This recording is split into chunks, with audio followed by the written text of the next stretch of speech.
Hello and welcome to type. इस lecture में हम लोग medieval dynasties of Bihar cover करने वाले हैं। इससे पहले हम लोगों ने जैनिज्म को कवर कर लिया था, उनके इम्पोर्टेंट साइट्स जो बिहार में उनको भी देख लिया था।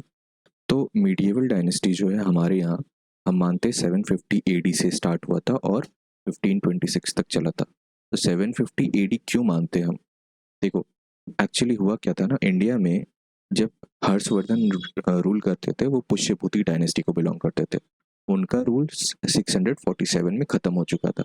उसके बाद कुछ वीक रूलर आए, लेकिन ये जो पुष्यभूति डायनेस्टी थी वो डिक्लाइन करने लगी थी। ठीक है, और जब डिक्लाइन करने लगी पुष्यभूति डायनेस्टी तो छोटे छोटे एरियाज अपने आप को इंडिपेंडेंट घोषित करने लगे थे। वैसे ही एक एरिया हुआ करता था गौड़। गौड़, ठीक है, आज के टाइम पे हम इसे बंगाल नाम से जानते हैं। बंगाल जो आज का है वो पहले गौड़ नाम से जाना जाता था। और ये मीडिएवल, अभी एक बात नोट कर लो, 750 एडी से स्टार्ट हो रहा है हमारा और हम 1526 तक इसे देखेंगे।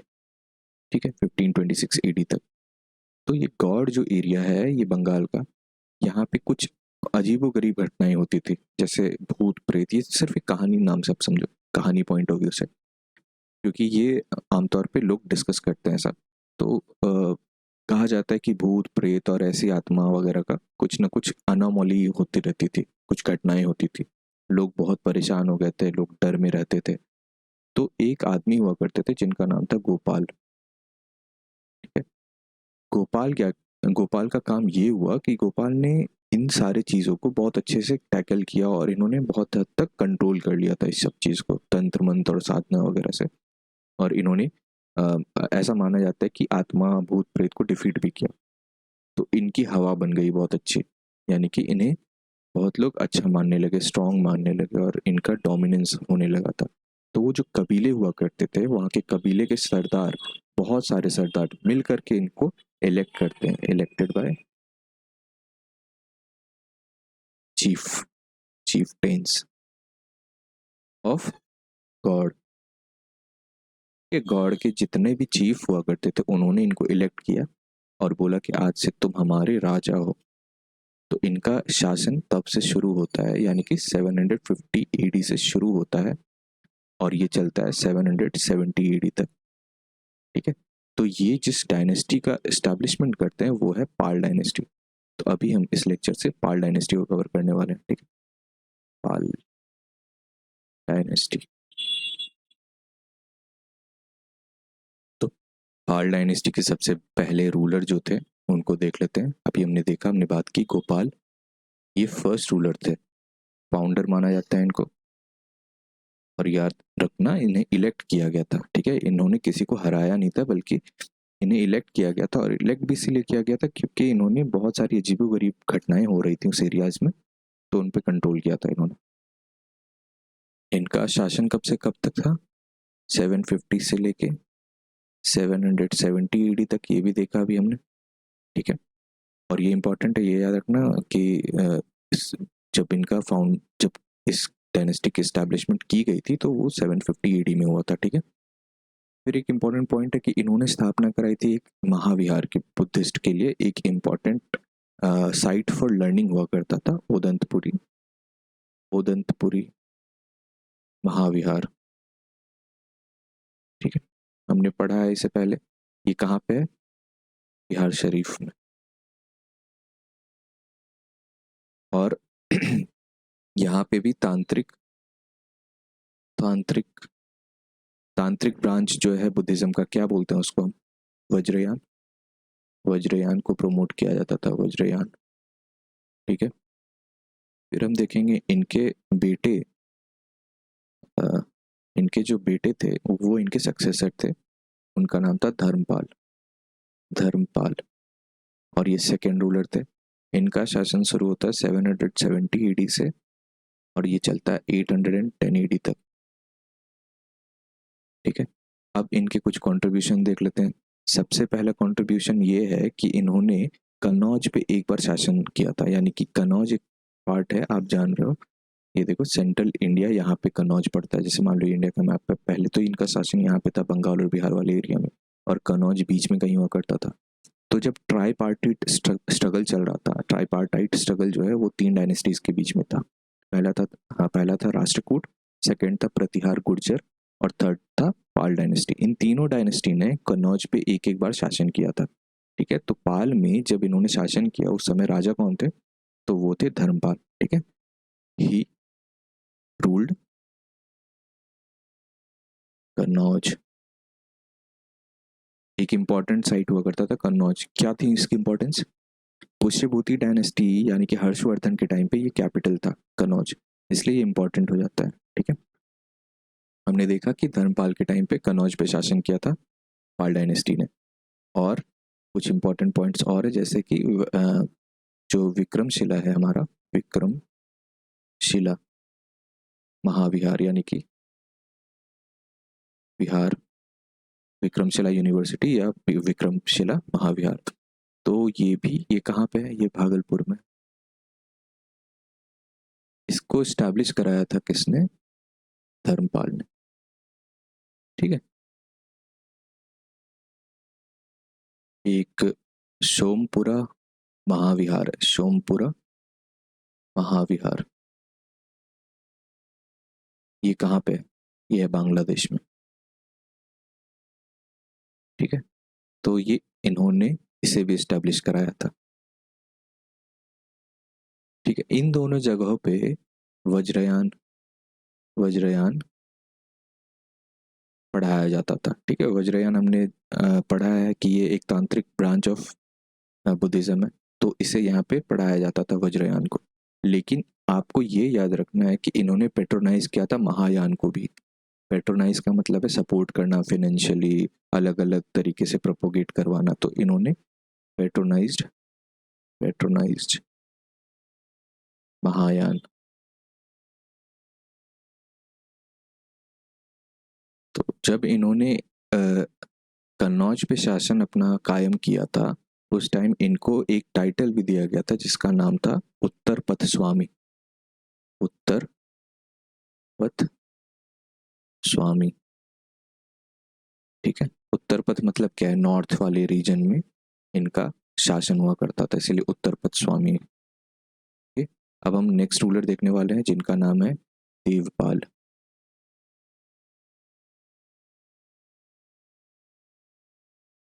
जो इम्पोर्टेंट चीज़ें देवपाल के टाइम पे हुई वो ये थी कि इन्होंने मुंगेर को अपना कैपिटल बनाया था। मुंगेर को अपना कैपिटल बनाया था। और इनके टाइम पे जो पाल डायनेस्टी वो एक्सपैंड करते करते असम उड़ीसा वाले एरिया को अपने अंदर ले चुके थे ये लोग। ठीक है, असम उड़ीसा इसको इन्होंने कैप्चर कर लिया था और यहाँ तक अपना शासन एक्सपैंड कर लिया था। इनके टाइम पे मगध में मोनास्ट्रीज बहुत सारी बनाई गई थी। मोनास्ट्री वो होती है जहाँ पे बुद्ध बौद्ध धर्म के लोग वहाँ पे पूजा पाठ आराधना वगैरह करते हैं। ठीक है, तो मोनास्ट्रीज बहुत सारे यहाँ पे टीचिंग्स भी प्रोवाइड किए जाते हैं। ठीक है, तो मुंगेर में इन्होंने कैपिटल बनाया था। असम उड़ीसा तक अपने आप को एक्सपैंड कर लिया था इन्होंने, पाल डायनेस्टी ने। और मगध में मोनास्ट्रीज वगैरह बनाए थे। इनके टाइम पे एक रूलर हुआ करते थे, आपको पता है, जैसे ये इंडिया है और यहाँ पे इंडोनेशिया है। ठीक है, इंडोनेशिया एक्चुअली इस तरह से है, ये इंडोनेशिया है। तो इंडोनेशिया में एक जगह है जावा और यहाँ पे शासन करते थे शैलेंद्र डायनेस्टी। शैलेंद्र डायनेस्टी। तो एक्चुअली हुआ क्या ना, शैलेंद्र डायनेस्टी वाले लोग या वहाँ के जो रूलर थे वो एक बार यहाँ पहुँच करके इन्होंने इनसे रिक्वेस्ट किया था कि हमें नालंदा विश्वविद्यालय जो है, नालंदा यूनिवर्सिटी है, उसको प्रिजर्व करना है, वहाँ का हमको देखभाल करना है। शैलेंद्र डायनेस्टी वाले बोल रहे थे ऐसा। ठीक है, इसलिए इन्होंने देवपाल ने क्या किया, 5 विलेज यानी कि 5 विलेजेस इनको गिफ्ट कर दिया था। Gifted to Shailendra dynasties ruler. कौन थे उनके रूलर, तो इनका नाम था बालपुत्र देव। बालपुत्र देव।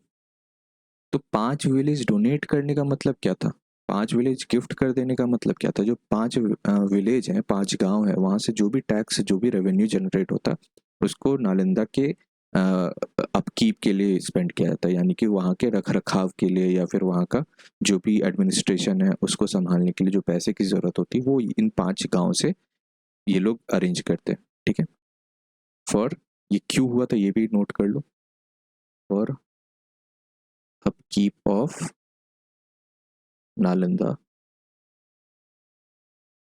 यूनिवर्सिटी या महाविहार, जो भी बोलो।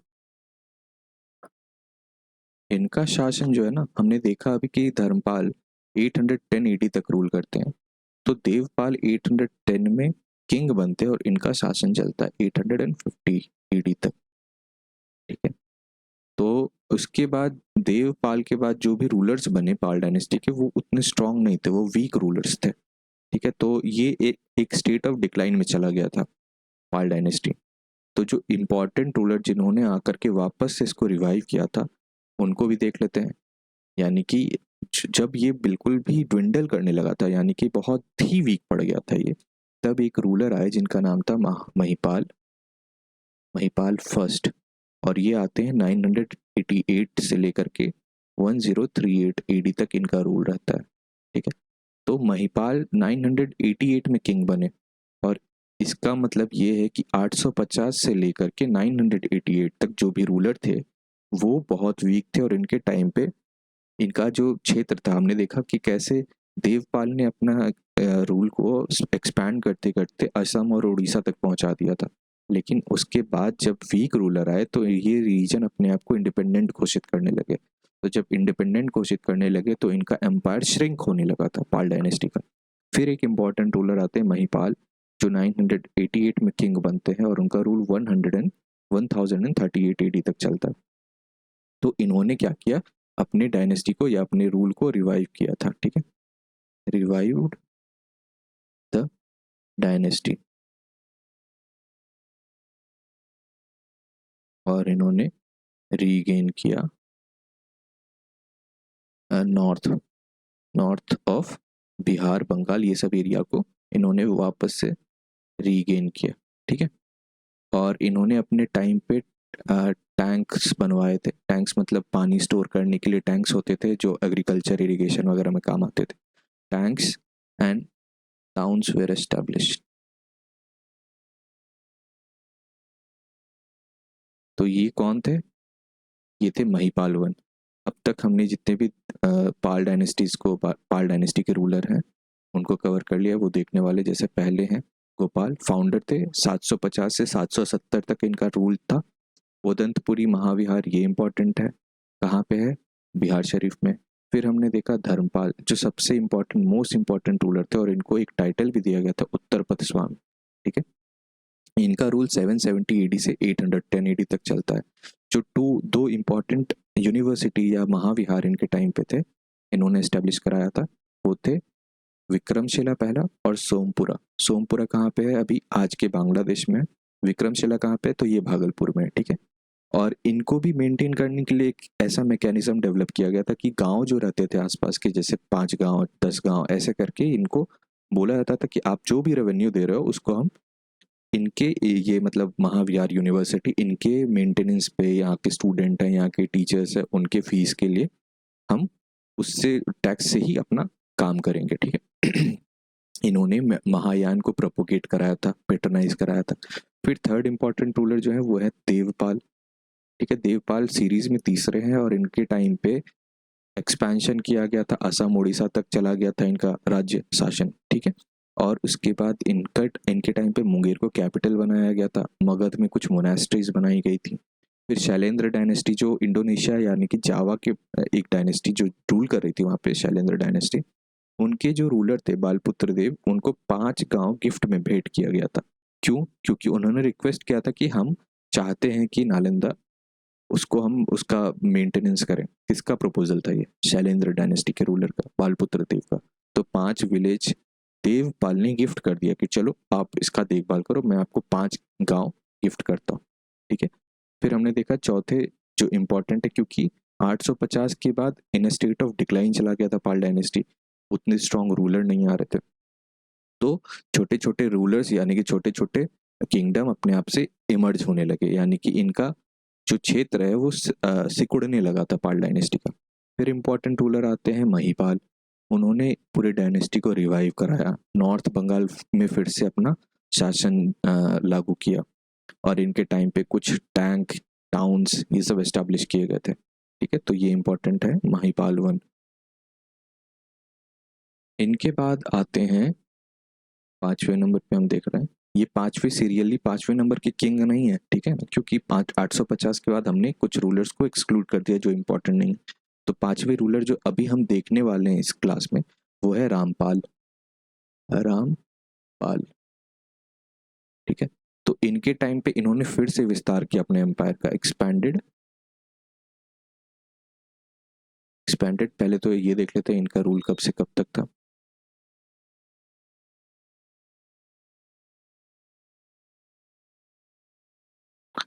ये 1077 से लेकर के 1120 ईडी तक इनका शासन होता है, यानी कि इनके इमीडिएट बाद ये नहीं आए थे, इनके बाद कुछ और रूलर आए होंगे, तब जाके रामपाल आए थे। ओके, तो 1077 से लेके 1120 तक रामपाल ने शासन किया था। इनका रूल जो हुआ था, इन्होंने एक्सपैंड किया था कहाँ पर, फिर से असम, उड़ीसा,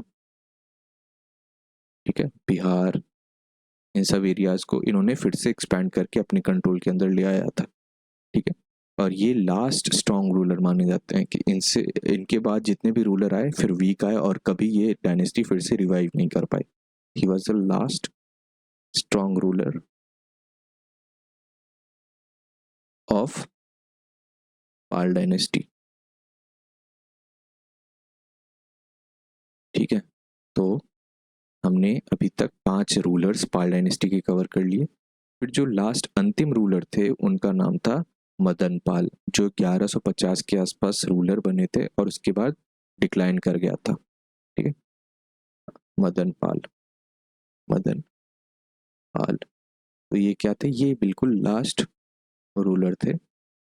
इनको डिफीट करके फिर ये डायनेस्टी खत्म हो गई थी, एंड ऑफ पाल डायनेस्टी। तो ये कौन से ईस्वी में है, ये 1150 के आसपास है। ठीक है, तो ये लास्ट रूलर थे, क्या नाम था, मदन पाल। ये भी याद रखना, क्योंकि क्वेश्चन पूछेगा आपसे अगर कि लास्ट रूलर कौन थे पाल डायनेस्टी के, तो आप एक बार में मदन पाल कह सकते हो। ठीक है, तो हमने देख लिया पाल डायनेस्टी के इंपॉर्टेंट रूलर्स कौन से। गोपाल सबसे ज्यादा इंपॉर्टेंट धर्मपाल है। क्यों उनको याद रखा जाता है, तो पहला तो विक्रमशिला और दूसरा सोमपुरा महाविहार है। ठीक है, और उत्तर पद्स्वामी, और एक सबसे इंपॉर्टेंट चीज है इनके बारे में कि इन्होंने कनौज पे शासन किया था, ये याद रखना। ठीक है, फिर हमने देखा देवपाल। देवपाल के बाद कुछ वीक रूलर आए, फिर आते हैं महिपाल। ठीक है, महिपाल ने रिवाइव कराया, फिर कुछ वीक रूलर आए, फिर आते हैं रामपाल। रामपाल आए थे 1077 के आसपास, और उन्होंने वापस से एक्सपैंड किया, असम, बंगाल और उड़ीसा वाले एरिया को इन्होंने कैप्चर किया, और ये लास्ट स्ट्रॉन्ग रूलर माने जाते हैं रामपाल। फिर आते हैं मदन पाल। ठीक है, मदन पाल आने के बाद एंड ऑफ पाल डायनेस्टी, मतलब पाल डायनेस्टी बिल्कुल खत्म हो जाती है। तो हमने यहाँ पे इस लेक्चर में पाल डायनेस्टी को कवर कर लिया है। इसके बाद जो भी इस एरिया में यानी कि बिहार में मीडिएवल टाइम में डायनेस्टीज आए हैं उनको हम आगे कवर करने वाले हैं नेक्स्ट लेक्चर में। Thank you.